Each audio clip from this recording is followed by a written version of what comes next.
ಅರ್ಜುನ್ ಬೆನ್ನಿಗೆ ಕಿಚ್ಚ ಸುದೀಪ್ ಕೂಡ ನಿಂತಿದ್ದಾರೆ. ತಮ್ಮ ಅಭಿಪ್ರಾಯವನ್ನು ಅವರು ವ್ಯಕ್ತಪಡಿಸಿದ್ದಾರೆ. ಕಾಲ್ ತುಳಿತ ಪ್ರಕರಣ ನಂತರ ಅವರ ಬಂಧನ ವಿಚಾರ ಎಲ್ಲದರ ಬಗ್ಗೆ ಅವರು ಮುಕ್ತವಾಗಿ ಮಾತಾಡಿದ್ದಾರೆ. ಯಾವ ಸ್ಟಾರ್ ಕೂಡ ಫ್ಯಾನ್ಸ್ಗೆ ಹಿಂಗ್ ಮಾಡಿ ಅಂತ ಹೇಳಲ್ಲ. ಅಭಿಮಾನಿಗಳು ಏನೇ ಮಾಡಿದ್ರು ಕೂಡ ಅದು ಅವರ ಪ್ರೀತಿಯಿಂದ ಅವ್ರು ಮಾಡ್ತಾರೆ. ನನ್ನ ಸಿನಿಮಾ ರಿಲೀಸ್ ವೇಳೆ ಕೂಡ ಕಟ್ಔಟ್ನಿಂದ ಬಿದ್ದು ದುರಂತ ಆಗೋಗಿತ್ತು. ಇದೆಲ್ಲ ಕೂಡ ಕೈ ಮೀರಿ ನಡೆಯುವಂತಹ ಸಂದರ್ಭಗಳು. ನಮ್ಮ ಕೈಲಿ ಇರೋದೇ ಇಲ್ಲ. ಇದು ನಾವು ಯಾರಿಗೂ ಹಿಂಗೆ ಮಾಡಿಬಿಡಿ ಅಂತ ಹೇಳೋದೇ ಇಲ್ಲ. ಬಟ್ ಅವ್ರು ಪ್ರೀತಿಯಿಂದ ಏನೋ ಮಾಡೋದಕ್ಕೆ ಹೋಗ್ತಾರೆ, ಒಮ್ಮೊಮ್ಮೆ ಹಿಂಗೆಲ್ಲ ಆಗುತ್ತೆ ಅಂತ ಘಟನೆ ಬಗ್ಗೆ ವಿಷಾದವನ್ನು ವ್ಯಕ್ತಪಡಿಸಿದ್ದಾರೆ. ಹಾಗೆ ಇದರಲ್ಲಿ ಯಾರ ತಪ್ಪು ಇರಲ್ಲ, ಸಂದರ್ಭ ಮಾತ್ರ ಅಲ್ಲಿ ತಪ್ಪಾಗಿರುತ್ತೆ. ನಾವು ಫ್ಯಾನ್ಸ್ಗೆ ಹುಷಾರಾಗಿರಿ ಅಂತ ಪದೇ ಪದೇ ಹೇಳ್ತಿರ್ತೀವಿ ಅಂತ ಸುದೀಪ್ ಹೇಳಿದ್ದಾರೆ.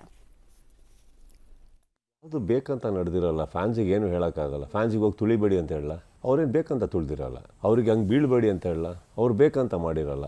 ಈಗ ನಮ್ಮ ಕಡೆನೂ ಒಂದು ಸತಿ ಯಾವುದೋ ಒಂದು ಕಟೌಟಿಗೆ ಏನೋ ಹಾರಕ್ಕೆ ಹೋಗಿ ಯಾವುದೋ ನಂದೇ ಒಂದು ಸಿನಿಮಾದಲ್ಲಿ ಒಬ್ಬರು ಬಿದ್ದೋಗಿದ್ರು, ತೀರೋದ್ರು. ಇದು ಯಾರು ಮಾಡಿ ಅಂತಲೂ ಹೇಳಿರಲ್ಲ. ಏನದು ಅವರವರ ಪ್ರೀತಿಗಳು.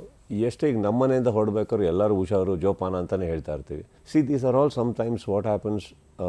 ಕೈ ಮೀರಿ ನಡೆಯುವಂಥ ಕೆಲವು ಸಂದರ್ಭಗಳು. ಇದರಲ್ಲಿ ಯಾರ ತಪ್ಪು ಇರಲ್ಲ. ನಡೆದಿರೋ ಸಿಚುವೇಶನ್ ರಾಂಗ್ ಅಷ್ಟೇ. So we should all be a little careful ಅಂತ ಹೇಳ್ತೀವಿ. ಫ್ಯಾನ್ಸ್ಗಳಲ್ಲಿ ಹುಷಾರಪ್ಪ ಅಂತ ಹೇಳಿರ್ತೀವಿ. ಬಟ್ ಏನಾಗುತ್ತೆ, ಕೆಲವು ಟೈಮ್ ಕೆಲವು ಸಿನಿಮಾಗಳಿಗೆ ಯಾವ ಥರ ಕ್ರೇಜ್ ಇರುತ್ತೆ ಅಂದರೆ ಅದನ್ನ ನೋಡಿ ನಮಗೆ ಆಶ್ಚರ್ಯ ಆಗ್ತಾ ಇರುತ್ತೆ. ಏನಿದು ಸಡನ್ನಾಗಿ ಇಷ್ಟು ಬರ್ತಾ ಇದೆ ಈ ಸಿನಿಮಾಗೆ ಅಂತ. You get it. So you can't help it. ಈಗ ಫಾರ್ ಎಕ್ಸಾಂಪಲ್ ನಂದೊಂದು ಸಿನಿಮಾ ರನ್ನ ಅಂತ ರಿಲೀಸ್ ಆದಾಗ ಅದ್ರ ಹಿಂದೆ ಒಂದು ಕಮರ್ಷಿಯಲ್ ಈಗಾಗಲೇ ಗಮನಿಸ್ತಾ ಇದ್ರಿ, ಘಟನೆಯ ಬಗ್ಗೆ ವಿಷಾದವನ್ನು ವ್ಯಕ್ತಪಡಿಸಿದ್ರು ಮತ್ತು ಅವರ ಜೀವನದಲ್ಲಿ ಆದಂತಹ ಒಂದು ಕಹಿ ಎಕ್ಸ್ಪೀರಿಯನ್ಸ್ ಬಗ್ಗೆ ಕೂಡ ಅವ್ರು ಹೇಳಿದ್ರು.